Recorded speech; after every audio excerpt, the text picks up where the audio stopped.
Okay, so trim. More trim since the last video I did. I don't remember when I did the first one from this house. I think I didn't have very much done. I think when I had these windows done, or maybe these windows in the door, didn't have very much done. Anyway, still plugging along. You know, this is really time consuming because it's just a lot of little pieces of wood. It's just a lot of pieces to cut. So yeah. So anyway, I mean, this is my house to live in, but I have done higher end houses with trim that's at this level, or even way above. You know, I mean, when I was building in California, then I had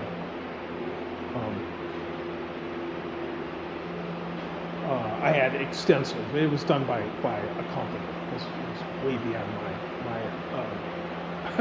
it would have taken me years by myself, you know. So anyway, but I mean, this is, you know, it's a nice trim package. It's kind of old school. This is the wall that the TV will go on. You can either hang it. I put outlets and low voltage here and down here, so you have a choice of either having it on a stand or wall hanging it. Anyway, yeah. So that's kind of how I do it. It's I knocked something over.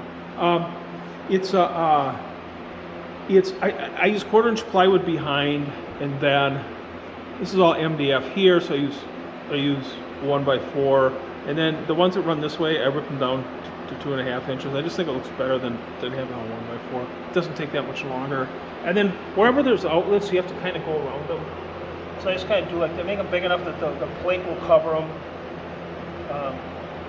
But the MDF sticks out past the plate a little bit, you know, so the plate's a little smaller than, you know. It just depends where they end up. So I just want to obviously end up, I didn't have to do anything. But that's kind of a way to do it. It's too hard to plan the location of all of them before you start. I mean, I guess you could, but it kind of doesn't. It kind of adds a little detail actually. So anyway, yeah. So that's a panel mold here. This does not get caulked in here. This is like supposed to be like a reveal. Anyway, yeah. But you see, it's still a lot of pieces of wood. It's just a lot of pieces to cut. So it's time consuming. Right? Anyway, yeah. So that's kind of what I did in here. This is like the family room area. So, and then I've got this. I know the windows are making it darken because the camera wants to focus on the light. Yeah, and then I did a detail under here. Now I did this first here. So, you know, this wall. You know, first, well, okay, I did the crown molding first. I always do the crown molding first, but I just like to get it over with. It's up the ladder, down the ladder, up the ladder. You know, 12-foot ceilings. So I always do that first. But anyway, I did this as far as doing these details. And then these are called plinth blocks. So they're thicker than the material that sits on top of them, like, you know, here are the door casings or whatever. And this is a plinth block, right? The really old houses, like Victorian houses, a lot of times they'll have a bullseye here. They'll have some sort of a pattern up here. You know, they have a little more detail. This is more like a craftsman style, early 1900s type millwork. So I just use a thicker piece of wood, and then I take a 3/8 round over router bit and just run it over there. I buy this long stock, and then I cut these. They're like a foot, and then I just run the router over them. I think I explained it in my other video. Anyway, yeah. So then I started. I wanted a bigger base molding, and so this is 1x8, and I've lifted it off the floor a couple inches, and then this is actually a base molding. Now, I used to use it for a casing, but this is considered a base molding. To me, that's too small for a base. It's thick. It's 1/16 thick down at the bottom. But anyway, yeah, so I just did it as a multi-step base, but I had to pull that out from this, and then this is the drywall here. I didn't put plywood behind here because it's a lot of extra work for other reasons besides just putting the pieces of plywood. And there's just this little bit here that nobody's going to know that that's drywall, because this will all be painted as the trim, right? So it'll all be painted white. So anyway, yeah, so then once I did these, I looked at them, I didn't like it because this doesn't stick out far enough without having to focus in there. See, I had to do like that. I even had to do it with this. I even had to do this because this is 11/16 thick. This is 1/4, and then this 1/8 is point on top. It's 11/16. So that's 1 3/8. And I think this is only 1 3/16. So you have to start doing this kind of stuff, even here and here. And after I got it done on the bottom of these windows, I didn't like it. So now what I'm going to do, because I haven't done this detail, I just kind of make this stuff up as I go along. So there's no planning, and I haven't done this exact detail before. So what I'm going to do is I'm going to take this off and this off. This will be okay. This 1/8 will be okay, because once I do what I need to do here, I can just fill that with caulk. Nobody's going to know, because it's just, you see, it's just a little bit. But now these I'll take off, and I'll use them somewhere else. I'll replace them, and replace this, and I'll just have them cut straight. And then what I'm going to do is I'm going to get like 1x material, which is 3/4 inch thick. You have to be 1x6 because this is 4 3/4. So then I'll rip it down to 4 3/4, and I'll probably just run it to here, and just have it run up to here, just above this, and then I'll run the 3/8 bit on that, so it looks like this. So it'll come out, it'll come, there'll be the round, and then it'll go down. That'll take care of this. It'll be out far enough that this can be cut. My fingers making so let's focus on the finger. So this can be cut flat, and I'll show it in another video once it's done. And then here I have to still come out even farther, so I'll get another piece of 1x, rip it down, maybe come up to here, do the same thing. That piece will come up to here. Now I'm out 3/4 and 3/4, be out 1.5 inches. I'll be out farther than the front of this here. So it'll just look better. Because if you really look at old houses, the plinth blocks, these plinth blocks, are always thicker than the material that runs up to them. I just, I first did it, and I didn't think it through, and I just started doing this, and which is a default. I mean, I do that a lot with stuff, where you have to kind of do this to shoe molding, for example. When shoe molding up, it sticks out farther than, say, the casing, and you put you put a little cut on the end of it, But then after I got it all done, I was like, that's too much. It's just, it looks bad now. It's going to look worse when it's painted. This needs to be brought out. And then I'm like, okay, I'm not going to tear these things out and then have really thick plinth blocks made, because it'd be too expensive. The place I get this from is like about 100 miles away, because I'm kind of out far from Houston. So then I have to drive all the way down there and pick it up, and then it'd be really expensive and yada yada. So anyway, so actually I think this will look better because it'll come in steps. So it'll come out here, and then it'll come out 3/4. It'll be rounded, it'll come down, and another one on top of it will come out, and then it'll take care of the problem, and it'll actually look pretty good. It would actually look better than having a really thick piece. I mean, it would come out too far before you do your round over, and then if you did a really big round over, that wouldn't look good. So it's going to be kind of done in 1, 2, 3 steps. Anyway, so that's, I screw up. Not that often, but I screw up because, like I said, I don't plan this stuff. I just kind of start doing it. Let's see what else I've got. Sill. I've got window stop underneath. Right here. It's window stop. Door stop. But you put on the door jamb, stops the door when you close it. I put that underneath to make the sill look thicker, because otherwise it's only 11/16, so it's too bony, too thin. So I just put this underneath, and then this goes up to it. And this is actually a casing. It's a 3.5 by 1 inch casing, but I use it. This is called an apron, the one that runs underneath the windowsills. Yeah. So anyway, So I kind of did that, and then I'm doing this detail here. This is 4 feet up. So basically, these sheets of quarter-inch birch plywood, I just turn them on their side. It doesn't matter which way the grain is running because it's all getting painted. And birch paint's so nice that you won't even notice. You won't be able to see any grain because it's not like oak where it has grain. Birch doesn't really have any grain. It's a real tight grain wood. Anyway, so right here, this will be the eating area, and then that's where the kitchen cabinets will start. To figure out exactly where they'll start, I'll start the kitchen cabinets here up against this, and then install them down that way. So anyway, so that was my screw up. You can see here, I've already started preparing.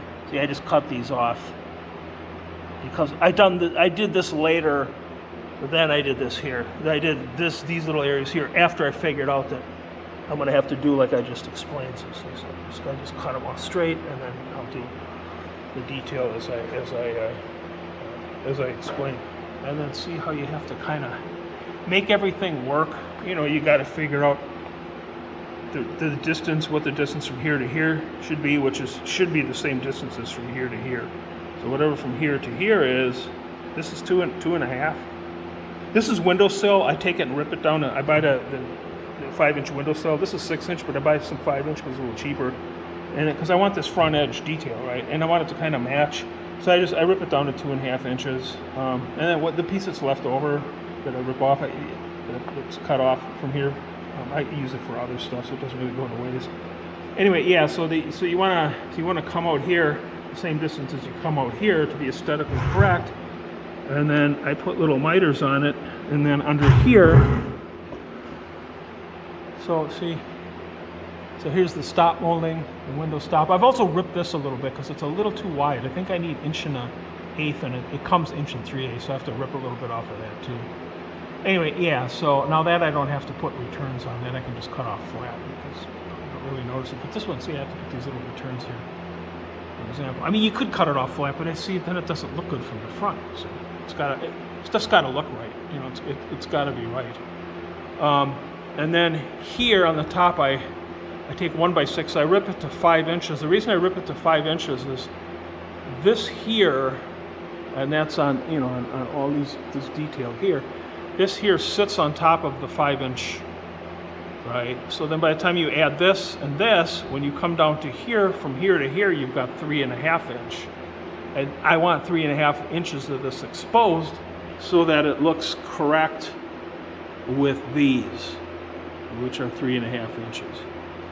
So, I mean, it could be, I could have left it at 5.5, the 1x6, not taken off the 1/2 inch, and then you'd see 4 inches. I guess it'd be okay, but maybe I'm just being anal, I don't know.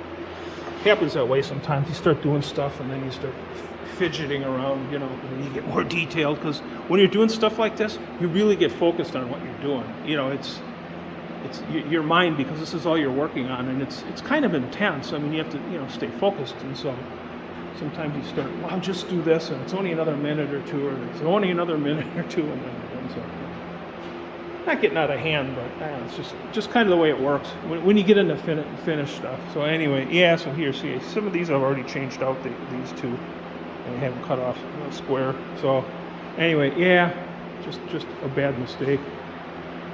Oh, and now this detail here, I call it the 4-foot detail, that's going to go down here, all the way down the hall.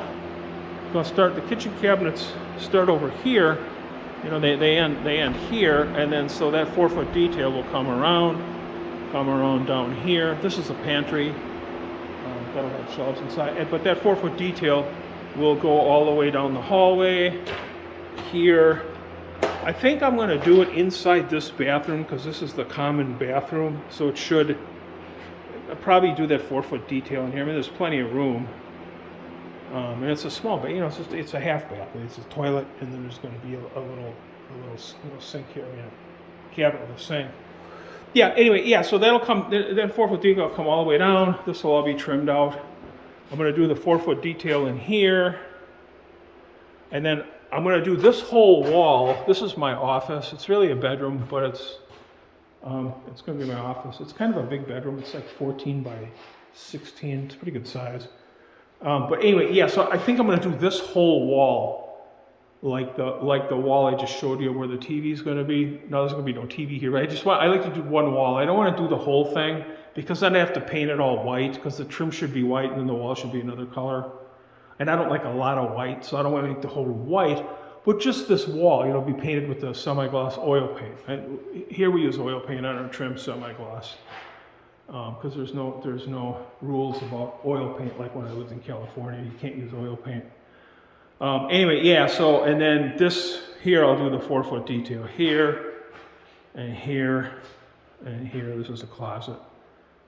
And then around to here. And then I'm not going to do it in this bathroom because this bathroom is just a full bath. It's really to take care of this bedroom and this bedroom. So I'm not going to do it in here. And it's, I mean, it gets to the point, otherwise I'll be here forever. And I'm not going to do it in this bedroom because, you know, because I'm not. It's a lot. It's, you know, more work.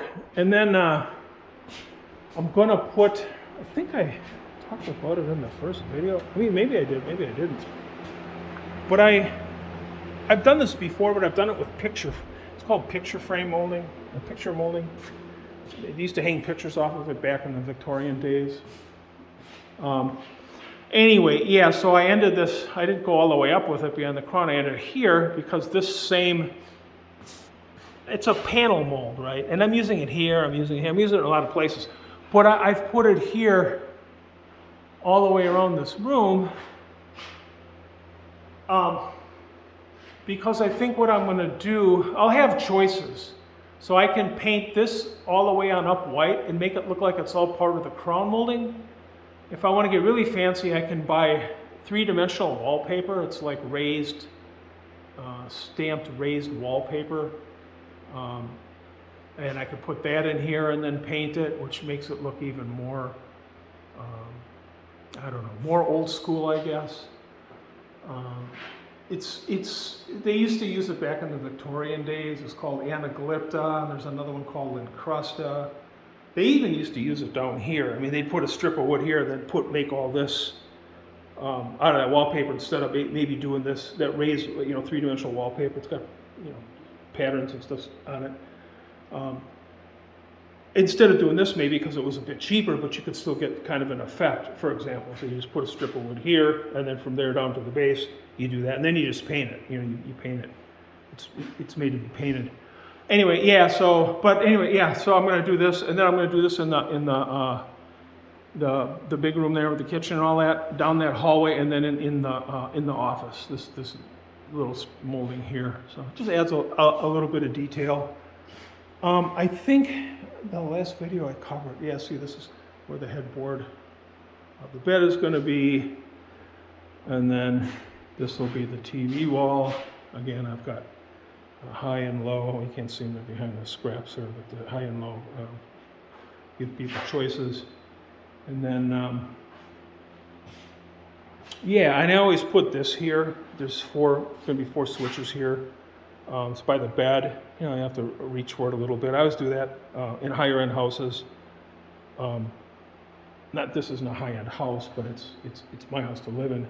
And they turn off all the same things that these 4 turn off. So you got one for the mini cans, one for the big cans, one for the light in the middle, and one for the fan. So that's 4, and there's a 3-way switch between here and here. It's just a nice little detail because now you're in bed. You don't have to get up, get out of bed, and walk all the way over here and turn something off or whatever, right? So you can just do it. Just reach over from the bed. I've got a king size bed. It's pretty big, so it's you know, this will be. You got to think about that. You know, where's the bed going to be, and where are you going to put this? Can you reach it from the bed? Or even I guess if you have to get out and make one step, it's not a big deal. But anyway, yeah. So and then here. Can't do much in here yet. Got cabinets here, jetted tub, all that. Got the. This is the entry into the master closet. I put the base molding in now. And here it's just a 1x8 with this panel cap, base cap on top of it, 2-inch base cap. See, so here these plinth blocks are just fine. You know, they're thick enough. Also in here, I did all that I could. Wherever I could put it, I put it. So here, this is the toilet room. These are just kind of nailed temporary. Well, the painters will paint them, and I'll take them off when I put the tile, and then I'll cut them where I need to. Same here, I just left this here. I know I need a piece there. I don't know where it's going to stop until I put the cabinet in, but I'll leave it here. The painters will at least get a coat of paint on it, and then after I get the cabinets installed, because they like to come and paint before the cabinets are installed. Painters like to do that, especially new construction painters. So anyway, yeah, so that's kind of how I did that. Let's see here. What else? Outside corners, I miter 45, so you don't see the edge of, this because this is 1x4 and 1x4. I mean, what I do is I figure out how many corners are going to be, what the length is going to be, And then I just cut them all at one time, and I set the table saw with a 45 degree, and I rip them all at one time. So I'll to make all the corners is already done. It's easier, keep setting the table saw up. So that it's kind of all done at one time. This is out to the garage, laundry room. The only reason I did here is because, I don't know, you walk by all the time, you're going to see this wall, and I'm like, okay, it's just one, 9-foot wall, not a big deal. I mean, it takes like a day to do this by myself, a 9-foot wall, with everything, all the pieces. So anyway, so I just did this wall, but like I do over here, the washer dryer, there's going to be a cabinet with a sink, like a 42-inch cabinet with it's not a sink, a laundry tub, like a laundry tub. So washing all paintbrushes and stuff. So this main area here, and then down that hallway, have this kind of a base molding where I lift up the 1x8, and then I add this at the bottom. So I lift this up almost 2 inches. This 1x8. They didn't have 1x10. They didn't have 1x10 MDF, so I had to buy 1x8 and lift it up. No big deal. I could have bought 1x12, but then I have to rip it, and plus it's a lot more money, so it's easier just to lift the 1x8 up. See here, so here, it's just like in here, except of course it's on top of this. So, but it's just a 1x8 with a base cap. Now in here, because I've got this behind it, so it's out a little more versus in here where it's right on the drywall. I am going to have to do, instead of doing 2 like in the other room, because I have that big thick piece down at the bottom, I can just do 1 piece of 1x, maybe have it come up to here, and then run it down, and then it'll stick out just a little bit farther than this. So anyway, so that's this. That'll go on in this room, and then in the office, because in the office I'm either going to have this detail on the one wall, or I'm going to have this on the remaining wall. So again, we're starting out from the drywall. By the time we put our base molding on, we're out the thickness of the plywood plus this. I mean, you're looking at about 7/7 inch, for example. So anyway, so see how I do here. How I do here. Sometimes you have to rip these down because this space isn't wide enough. Sometimes you even have to rip these to get it to fit in there. Just depends on your situation. All these little things take time. See, do it here, and I just put a 1x in here because that's all there's really room for. Just all this little stuff all takes time, but it all looks right. It's all aesthetically correct. Put a molding up the side here. So.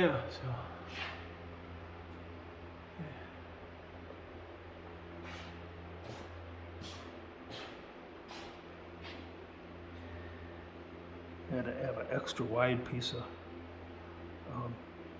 poplar made because I had it made wider than I needed because the windows weren't trimmed out at the time, and then I just ripped it down, and then I ran my 1/8 inch router bit so that it matches the. Same with these. I didn't know exactly how wide this would be, so I just ordered this a little bit wide, and then I ripped it on a table saw and put this 1/8 round over so that it matches the door casing, because the door casing I had made, it's got the 1/8 inch round over on each side. On this one I had to scribe it because it was a little narrower, this distance was a little narrower than the trim, so I had to scribe this and then rip it to get it to fit. But so it matches. But I ordered it this way. They do that at the place where I had it made.